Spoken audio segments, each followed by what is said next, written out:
आज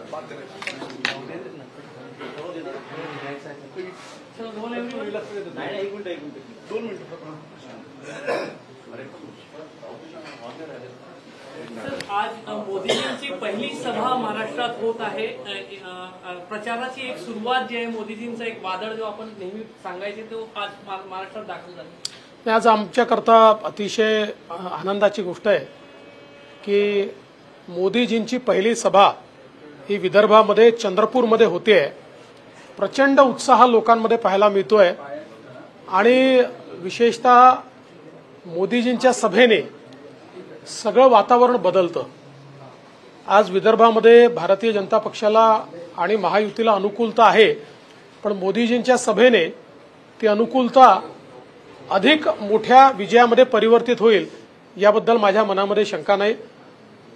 लगेच 10 तारखेला माननीय मोदीजींची सभा रामटेक मतदारसंघात देखील होणार आहे आणि मला असं वाटतं की या 2 सभाने आमचा जो विदर्भाचा भाग आहे हा पूर्णपणे ढवळून निघेल। उद्या गुढीपाडवा आहे, मनसेचा एक मेळावा होत आहे।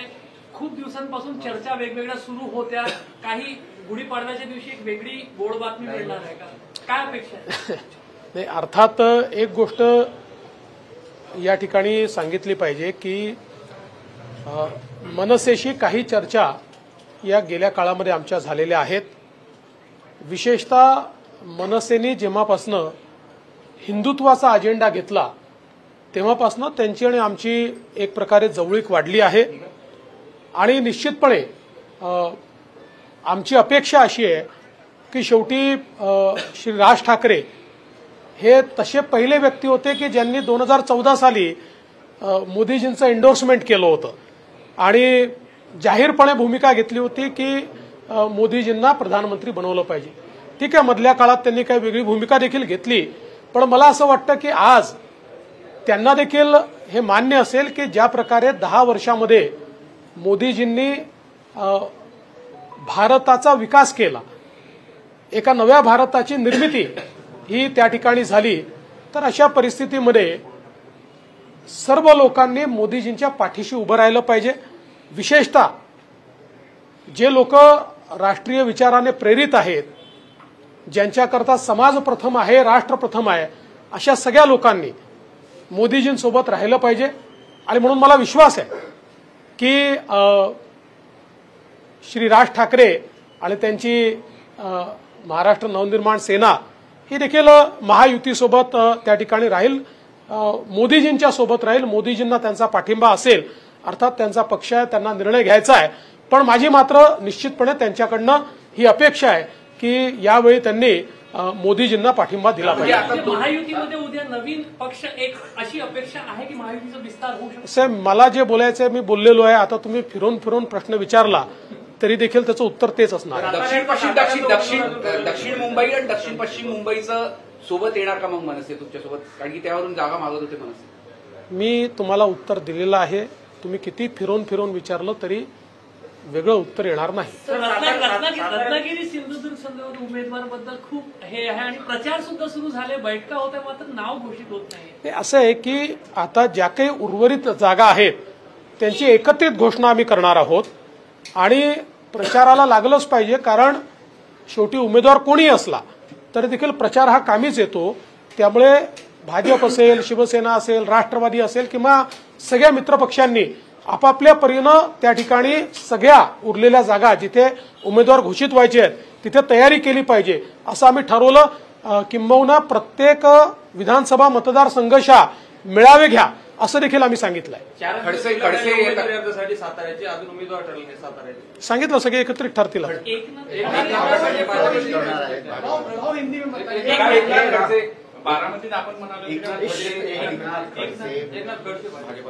असं आहे की भारतीय जनता पक्षामध्ये मोदीजींवर विश्वास ठेवून कोणीही प्रवेश करत असेल तरी देखील त्या ठिकाणी त्याला कोणाचा विरोध असण्याचं कारण नाहीये। त्यामुळे अजून अधिकृतरित्या पक्षाने आम्हाला कळवलेलं नाही, पण अधिकृतरित्या ज्यावेळेस पक्ष कळवेल त्यावेळेस त्यांचंही आम्ही स्वागतच करू। महाराष्ट्र में पूरी सीट कब तक घोषणा की जाएगी? बारामतीत आपण म्हणाले होते की मोदी विरुद्ध जे आहे गांधी असं हे होणार आहे, तर शरद पवार यांनी त्यावर उत्तर दिले की मोदी लढायला येणार आहे का मत मागायला येणार आहे? असं आहे की माझा पलीकडचा सवाल आहे की मग त्या ठिकाणी शरद पवार साहेब देखील उमेदवार नाही आहेत. त्याच्यामुळे मी अतिशय स्पष्टपणे सांगितलेलं आहे की सुनेत्राताई पवार निवडून आल्या तर मोदीजींकरता हात उंच करतील आणि सुप्रियाताई निवडून आल्या तर राहुल गांधींकडनं हात उंच करतील. म्हणजे सुनेत्राताईंना दिलेलं मत हे मोदीजींना मत आहे, सुप्रियाताईंना दिलेलं मत हे राहुल गांधींना मत आहे. इतकं स्पष्ट सांगितलंय. आता काही लोकांना समजून घ्यायचं नाही आहे तर त्याला मी काही करू शकत नाही. महाराष्ट्र में कब तक सीट पूरी घोषणा हो जाएगी, क्या है? कि महाराष्ट्र में बहुत कम सीटें हमारी बची है.